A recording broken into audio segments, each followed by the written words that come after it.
വായിക്കുമ്പോൾ ഇതാ ഈ വൻകൂട്ടത്തെ ഒതുക്കുവാൻ ഒരു കാലേബ്. ഗ്ലോറി. കാരണം ഈ വൻകൂട്ടം ദൈവത്തെ അല്ല കാണുന്നത്, ജനത്തെയാ കാണുന്നത്. ഇവരെല്ലാം മല്ലന്മാരെയാ കണ്ടേ. എന്നാൽ ഈ മല്ലന്മാരെ എല്ലാം സൃഷ്ടിച്ച ഒരു ദൈവമുണ്ട്. ആ ദൈവം പറഞ്ഞ് നീ പോയി അവകാശമാക്കിക്കോളാൻ. ആ ദൈവത്തെ അല്ല അവർ കാണുന്നത്. പക്ഷെ കാലേബ് കാണുന്നതോ ഈ ദൈവത്തെയാ. ഗ്ലോറി. താഴേക്ക്. എങ്കിലും അവനോടുകൂടെ പോയിരുന്ന പുരുഷന്മാർ ആ ജനത്തിന്റെ നേരെ ചെല്ലുവാൻ നമുക്ക് കഴിയുകയില്ല, അവർ നമ്മിലും ബലവാന്മാരാകുന്നു എന്ന് പറഞ്ഞു. തങ്ങൾ ഒറ്റുനോക്കി അവരോടുകൂടെ പോയിരുന്ന പുരുഷന്മാരാണ് ഈ ദൈവദാസന്മാരുടെ കാര്യം ഈ പറയുന്നത്. ഇത് താഴേക്ക്. തങ്ങൾ ഒറ്റുനോക്കിയ ദേശത്തെക്കുറിച്ച് അവർ ഇസ്രായേൽ മക്കളോട് ദുർവർത്തമാനമായി പറഞ്ഞത് എന്തെന്നാൽ, ഞങ്ങൾ സഞ്ചരിച്ച് ഒറ്റുനോക്കിയ ദേശം നിവാസികളെ തിന്നുകളയുന്ന ദേശമാകുന്നു. ഞങ്ങൾ അവിടെ കണ്ട ജനമൊക്കെയും അധികായന്മാർ. അവിടെ ഞങ്ങൾ മല്ലന്മാരുടെ സന്തതികളായ അനാക്യ മല്ലന്മാരെയും കണ്ടു. ഞങ്ങൾക്ക് തന്നെ ഞങ്ങൾ വെട്ടുകിളികളെ പോലെ തോന്നി. അവരുടെ കാഴ്ചയ്ക്കും ഞങ്ങൾ അങ്ങനെ തന്നെ ആയിരുന്നു. ഈ പ്രസംഗം കഴിഞ്ഞപ്പോൾ ഈ ജനത്തെ ഒന്നുമില്ലാതാക്കി. ഇവിടെ ഉള്ള ആത്മവീര്യം പോലും നഷ്ടപ്പെട്ടു. ഇതൊരു മാനസാന്തരം, ഓപ്പോസിറ്റ് മാനസാന്തരം നടക്കാൻ പോണേ. നമ്മൾ ചിന്തിക്കുന്ന മാനസാന്തരമല്ല, തിന്മയിൽ നിന്ന് നന്മയിലേക്കല്ല, നന്മയിൽ നിന്ന് തിന്മയിലേക്ക്. ഈ 10 ദൈവദാസന്മാരുടെ പ്രസംഗം, ഈ പ്രസംഗം കഴിഞ്ഞപ്പോൾ ജനത്തിന്റെ അവസ്ഥ നോക്കിക്കോ. അതിന്റെ അടുത്ത അധ്യായം അതിന്റെ 14:1 പറയുകയാണ്. അടുത്ത അധ്യായം അവർ അത് ഈ ദേശനിവാസികളോടും പറയും. 14:1. അപ്പോൾ സഭയൊക്കെയും ഉറക്കെ നിലവിളിച്ച് ജനം ആ രാത്രി മുഴുവനും കരഞ്ഞു. ഇങ്ങനെ ഒരു സംഭവം ഉണ്ടായിട്ടുണ്ടോ? ഭയങ്കര മാനസാന്തരം പോലെ. രാത്രി മുഴുവൻ കരച്ചില. ആ കരച്ചിലോടുകൂടെ ജനം ഇതാ കനാനിലേക്ക് പോകേണ്ട ജനം നേരെ ഹൃദയം കൊണ്ട് ഈജിപ്തിലേക്ക് തിരിഞ്ഞു. ഇതാണ് വൻ ഭൂരിപക്ഷം ആളുകളുടെ പ്രസംഗം കഴിയുമ്പോൾ സംഭവിക്കുന്നത്. നേരെ ജനം ദൈവരാജ്യത്തിലേക്ക് മൂവ് ചെയ്യ, ലോകം വെറുത്ത് ദൈവരാജ്യത്തിലേക്ക് മൂവ് ചെയ്യേണ്ടതിന് പകരം ഇതാ ദൈവരാജ്യം എന്ന ദർശനം പോലും ഇല്ലാതെ ലോകത്തിലേക്ക് ആകർഷിക്കപ്പെടുകയാണ്, ഈജിപ്തിലേക്ക് ആകർഷിക്കപ്പെടുകയാണ്. ഈജിപ്തിലെ വിഷയങ്ങളാണ്, വെള്ളുള്ളിയുടെ വിഷയമാണ് അവരുടെ വിടുതൽ സബ്ജക്റ്റ്. ഈജിപ്തിലെ ഉരുളക്കിഴങ്ങിന്റെ വിഷയമാണ് അവരുടെ വിടുതൽ സബ്ജക്റ്റ്. ഈജിപ്തിലെ ഇറച്ചിക്കലമാണ് അവരുടെ വിടുതൽ സബ്ജക്റ്റ്. ശ്രദ്ധിച്ച്, ഇന്ന് ലോകത്ത് ഇവിടെ പ്രാർത്ഥിക്കാൻ പലരും വിളിക്കുമ്പോൾ അവരുടെ സബ്ജക്റ്റ് എന്താണെന്നറിയാം? ഇവിടുത്തെ വിഷയങ്ങൾ മാത്രമേ ഉള്ളൂ. നമുക്കത് നോർമലായിട്ട് തോന്നും. പക്ഷേ ദൈവരാജ്യത്തിന്റെ കാഴ്ചപ്പാടുള്ള ഒരു വ്യക്തിക്ക് അത് അബ്നോർമലായിട്ട് തോന്നും.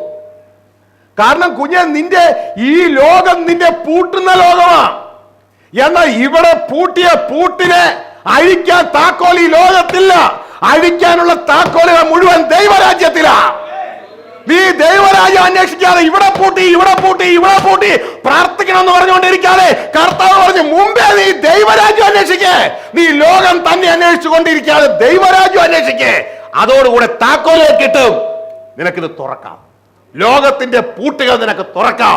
ദൈവരാജ്യത്തിന്റെ താക്കോല് കിട്ടിയാൽ, ഓ താക്കോലോ എപ്പോ എവിടെ പോകുന്നതിന് മുമ്പ് കർത്താവ് പറഞ്ഞില്ലേ, ഇതാ സ്വർഗരാജ്യത്തിന്റെ താക്കോലുകൾ ഞാൻ നിങ്ങളുടെ കയ്യിൽ ഏൽപ്പിക്കുന്നു.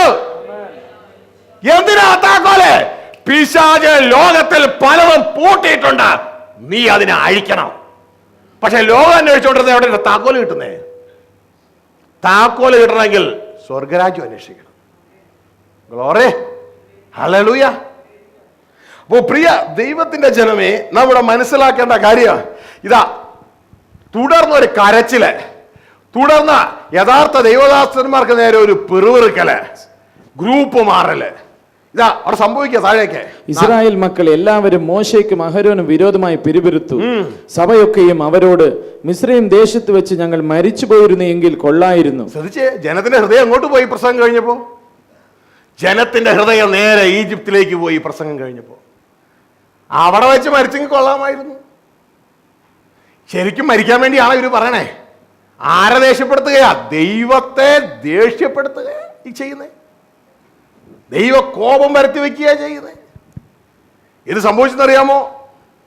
താഴേക്ക് നമ്മൾ വായിക്കുമ്പോൾ നമുക്ക് അവിടെ കാണുവാനായിട്ട് കഴിയും. ഇതാ എന്റെ 3 കൂടി ഒന്ന് വായിച്ചോളൂ. 3-4. അല്ലെങ്കിൽ ഈ മരുഭൂമിയിൽ വെച്ച് ഞങ്ങൾ മരിച്ചുപോയിരുന്നു എങ്കിൽ കൊള്ളായിരുന്നു. വാളാൽ വീഴേണ്ടതിന് യഹോവ ഞങ്ങളെ ആ ദേശത്തിലേക്ക് കൊണ്ടുപോകുന്നത് എന്തിന്? ഞങ്ങളുടെ ഭാര്യമാരും മക്കളും കൊള്ളയായി പോകുമല്ലോ. മിസ്രൈമിലേക്ക് ശ്രദ്ധിച്ചേ, ഞങ്ങളുടെ ഭാര്യമാരും മക്കളും. കുഞ്ഞെ, നിനക്ക് ആരാ ഈ ഭാര്യയെ തന്നെ? നിനക്ക് ആരാ ഈ മക്കളെ തന്നെ? അതൊക്കെ ദൈവത്തിൻ്റെതല്ലേ? ദൈവത്തിന്റെ ദാനമല്ലേ? ദൈവം തന്നതിനെ സൂക്ഷിക്കാൻ ദൈവത്തിന് അറിയാം. പക്ഷെ ദൈവം തന്നതിനെ ദൈവം സൂക്ഷിക്കണമെങ്കിൽ നീ ദൈവം പറഞ്ഞ വഴി നടക്കണം. നമ്മുടെ ഒരു പോസ്റ്റർ ഇവിടെ ഉണ്ട്, വാങ്ങിക്കാൻ നിങ്ങൾക്ക് മുകളിൽ കിട്ടും. എന്ന് നിങ്ങൾ ദൈവത്തിന്റെ സ്വന്തമായി തീർന്നുവോ അന്ന് നിങ്ങളും നിങ്ങൾക്കുള്ളതെല്ലാം ദൈവത്തിന്റെ കരങ്ങളിൽ സുരക്ഷിതം. എന്ന് നിങ്ങൾ നിങ്ങളേതായി തീർന്നുവോ നീ നിന്റെ നെറ്റിയിലെ വേർപ്പുകൊണ്ട് നീ സംരക്ഷിച്ചോ, നീ കഴിച്ചോ. എന്ന് ദൈവത്തിൻ്റെതായി തീർന്നുവോ അന്ന് എൻ്റെ നിങ്ങളുടെ സകല ഉത്തരവാദിത്വം ദൈവമായിട്ടാണ്. ഞങ്ങളുടെ ഭാര്യമാരും ഞങ്ങളുടെ കുഞ്ഞുങ്ങൾ ഞങ്ങളുടെ ആട് എന്ന ഈ ആട് നിങ്ങളുടെ ആയ ആ വാക്ക് ഒരു വിലയില്ലാത്തതാ. ഇതൊന്നും നമ്മുടേതല്ല.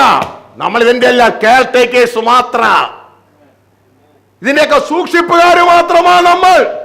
അറിയാതെ വാക്കിൽ പോലെ അത് പറഞ്ഞു പോകരുത്. എന്റേതാ അല്ല, ഇതെല്ലാം ദൈവത്തിൻ്റെതാ. എനിക്കിവിടെ ഒന്നുമില്ല, എനിക്കാകെപ്പാടെയുള്ളതാ എന്റെ അപ്പനാ. എന്റെ അപ്പൻ എനിക്കുള്ളത് കൊണ്ട് അപ്പനുള്ളതെല്ലാം എന്റേതാ. Glory, hallelujah. ഈ ഒരു മനസ്സായിരിക്കണം നമ്മുടെ. Lord I love you. ഇത് താഴേക്ക് മിസ്രൈമിലേക്ക് മടങ്ങിപ്പോക അല്ലയോ ഞങ്ങൾക്ക് നല്ലത് എന്ന് പറഞ്ഞു. അത് ചുമ്മാ ഇറങ്ങി പോകുന്നില്ല.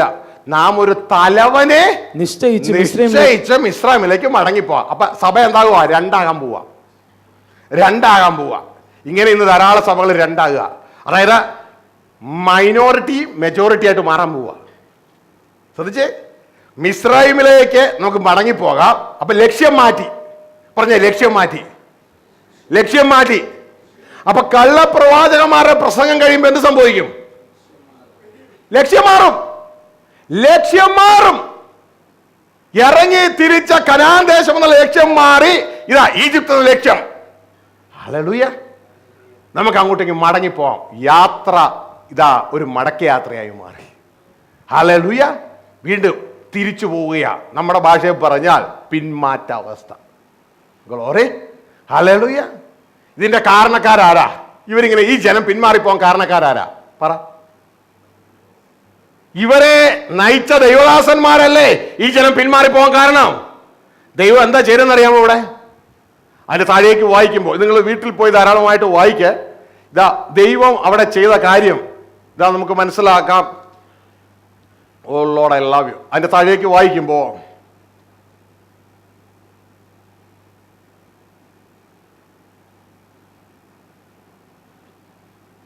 മുപ്പത്തഞ്ച് മുതൽ വായിച്ചു. എനിക്ക് വിരോധമായി കൂട്ടം കൂടിയ ഈ ദുഷ്ടസഭയോട് ഞാൻ ഇങ്ങനെ ചെയ്യും. ഈ മരുഭൂമിയിൽ അവർ ഒടുങ്ങും. ഇവിടെ അവർ മരിക്കുമെന്ന് യഹോവയായ ഞാൻ കൽപ്പിച്ചിരിക്കുന്നു.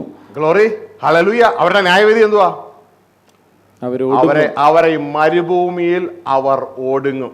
അതായത് കനാൻ ദേശത്തേക്ക് അവർ എത്തത്തില്ല, മരുഭൂമിയിൽ ഓടുങ്ങും.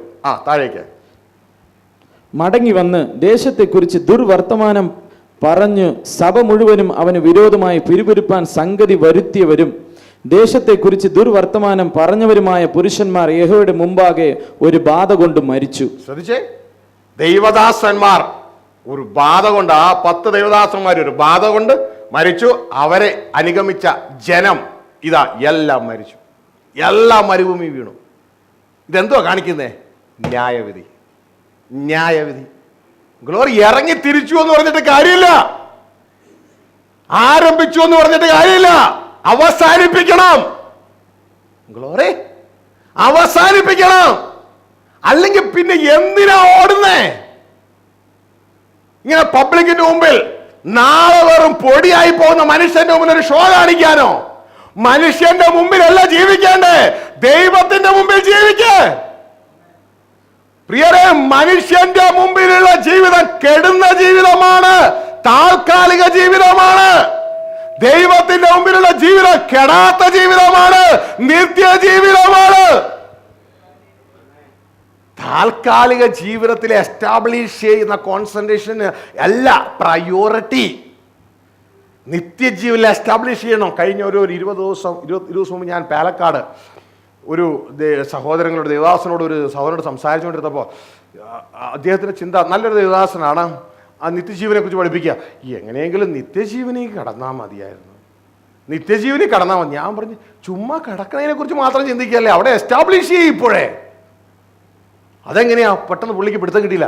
ഞാൻ പറഞ്ഞു, ഇവിടെ നിങ്ങൾ എങ്ങനെ എസ്റ്റാബ്ലിഷ് ചെയ്യുന്നേ? ഇവിടെ നിങ്ങൾ എസ്റ്റാബ്ലിഷ് ചെയ്യുന്നത് ഇതാ, ഒരു കൂലിപ്പണിക്കാരൻ ഒരു കൊച്ചിനെ വളർത്തുമ്പോൾ അദ്ദേഹം ചിന്തിക്കണത്, എൻ്റെ മോൻ ഒരിക്കലും ഞാനൊരു കൂലിപ്പണിക്കാരനാക്കത്തില്ല, ഇവനെ ഞാനൊരു ഒരു ഓഫീസിൽ ജോലി ചെയ്യുന്ന ആളാക്കും. അങ്ങനെ അവനെ പഠിപ്പിച്ചു, അവനെ ഒരു ഓഫീസിൽ ക്ലർക്കാക്കി. അപ്പോൾ കുറച്ചുകൂടി എസ്റ്റാബ്ലിഷ് ആയി. ഇനി ആ ക്ലർക്ക് വളരുമ്പോൾ ക്ലർക്ക് പറയുക, എൻ്റെ മോനെ ഒരിക്കലും ഞാനൊരു ക്ലർക്കാക്കത്തില്ല, അവനെ ഞാനൊരു എഞ്ചിനീയറെങ്കിലും ആക്കും. എന്തുവാ? മരിക്കുന്ന ജീവിതത്തിൽ എസ്റ്റാബ്ലിഷ് ചെയ്യുക, മരിക്കുന്ന ജീവിതത്തിൽ എസ്റ്റാബ്ലിഷ് ചെയ്യുക. പിന്നെ ഈ എഞ്ചിനീയർ വളരുമ്പോൾ ആ എഞ്ചിനീയർക്ക് ഒരു കുഞ്ഞുണ്ടാകുമ്പോൾ ആ എഞ്ചിനീയർ പറയുന്നത്, എൻ്റെ മോനെ ഇതുപോലെ ഒരു ലെവലല്ല, ഞാൻ അവനൊരു ബിസിനസ് ലെവലിലേക്ക് ഞാൻ അവനെ കൊണ്ടുവരും. എന്തോ എസ്റ്റാബ്ലിഷ് ചെയ്യുക. ഏത് ജീവിതത്തിൽ? മരിക്കുന്ന ജീവിതത്തിൽ, മനുഷ്യരുടെ മുമ്പിലുള്ള ജീവിതത്തിലും. ഇതേപോലെ തന്നെ ഇന്ന് നമുക്ക് മരിക്കുന്ന ജീവിതം മാത്രമല്ല, ഗ്രോയിങ് ലൈഫും കിട്ടിക്കഴിഞ്ഞു, നിത്യജീവനും കിട്ടിക്കഴിഞ്ഞു. ആ നിത്യജീവനിൽ ഇന്ന് നാം എസ്റ്റാബ്ലിഷ് ചെയ്യണം. ഗ്ലോറി പൗലോസൊക്കെ ചെയ്യുന്ന കണ്ടിട്ടില്ലേ? അവിടെ ഗ്ലോറി കൂട്ടിക്കൊണ്ടിരിക്കുക. ഇവിടെ നമ്മൾ മണി കൂട്ടിക്കൊണ്ടിരിക്കുമ്പോൾ അവിടെ ഗ്ലോറി കൂട്ടിക്കൊണ്ടിരിക്കുക. നൊടി നേരത്തിൽ ലഘുവായ കഷ്ടം അത്യന്തം അനവധി തേജസ്സിന്റെ നിത്യകനം ഞാൻ പ്രാപിക്കുവാൻ ഇടയാകുന്നു.